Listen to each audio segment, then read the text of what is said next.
Never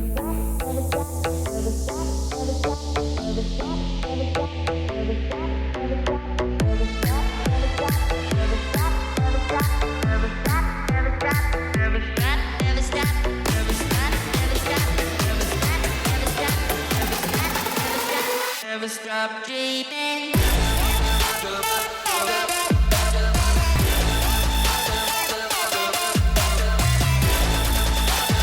Never stop dreaming. Well, hello there, Rob Price here, Ice Price baby. Back with you for another episode of the Cornhole Journey. In this one, I'm going to break down some specific practice techniques. We talking about practice, not a game. We talking about practice. One of them I call is offense versus defense. What I do, I'll take two sets of bags. I take one set of bags and remove one bag, gone. So I'm only throwing 3 bags on one side. Why 3? Well, here's why. I'm gonna go ahead and give myself 2 points for the bag I didn't throw. The other 3, I'm gonna throw back to back to back to try to block the heck out of the other set of bags. So I'll throw from one side specifically, and I will throw 3 bags, hopefully all on the board. And I'm trying to clog that hole up, block it in front of it, side it, whatever, to make it very difficult. So if I put all 3 on, then the score for that first set of bags would be 5. 2 for the free bag, and then 3 for the 3 that are on.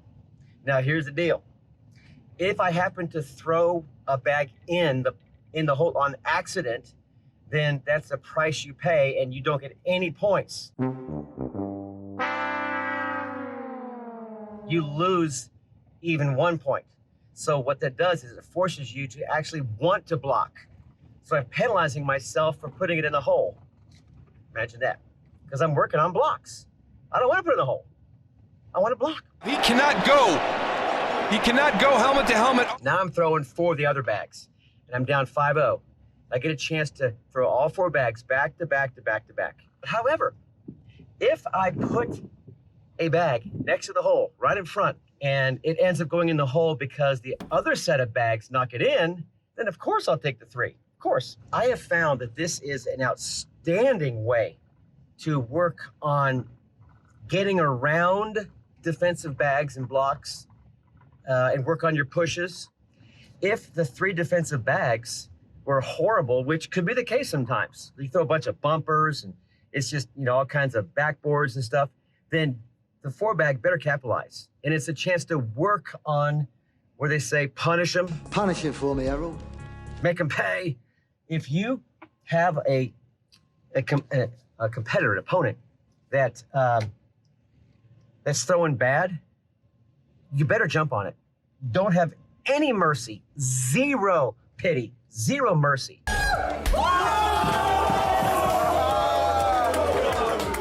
Get the 4 bagger. That would be possibly up to 7, 6, 5 points if the defensive bags throw bags. So anyway, another game I want to play is one we've seen a lot, and I think it's great. That's just straight up play against yourself. 4 bags on one side, 4 bags on the other. You just take turns. So it's a bit of a longer game because you're walking back and forth across each board with every throw. So I guess you're walking 7 times, and all 8 bags are thrown. Add up the score. Use the phone, the Scoreholio free play app section to keep track of your score. And now in those games, you can choose to play one defensive, one offensive. You can choose to play both offensive, whatever you want to do. But really try to beat yourself. You will find that you put yourself in tough situations, and it's a lot of fun. All right, so that's 2 games. Another practice technique I'll do is I'll take 2 bags, just like right center in the middle. So I have to kind of get around a cut around. For me, it would be left to right. So I'm working on all 4 of those bags in my side now. I'm going to throw and work on a little extra release and get turning so it gives some angle, so it cuts. For me would be left to right.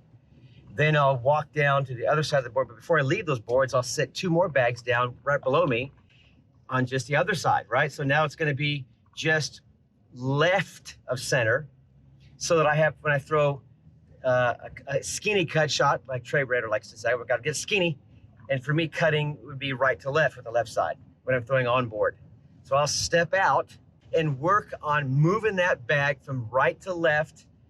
A gettable bag. You don't want to make it impossible. You want to actually try when you know I can put this in the hole. So just off center a little bit to give yourself a chance to kind of kiss the bags, like to say, kiss them bags, just touch them, bump them, kiss them, use them, and you can also bully them bags as well. It's a great time to work on bullying these bags. So that's a real good opportunity to work on those shots. They will come up in the games a lot when you play. And instead of just boarding it and chickening it out, if you can get the 3, it's kind of demoralizing, to be honest. It's kind of like a roll shot without the roll, which brings me to another one is roll shots are great to practice. I'm working on my game with rolls. They're not great, but take one set of bags, line them all 4 up across, and you want to start further away from the hole, maybe like around level 3. And because I have found that when I work on my roll shots, my biggest challenge is getting the bag to land further up the board so it'll pinch the bag and roll. So until I can get used to that, I'll go and start where I've been short a lot. So I'll intentionally just keep the line of bags shorter, closer to me, so at least I get a roll going, and then I'll inch it closer with each time, inch it closer till I'm finally got all 4 line of bags right up next to the hole. Then I'm forced myself to give myself an extra little to get those extra 4 or 5 inches of lift so I can still land and pitch it and hopefully roll over. So anyway, hope that helps on your cornhole journey. See you later. Deuces.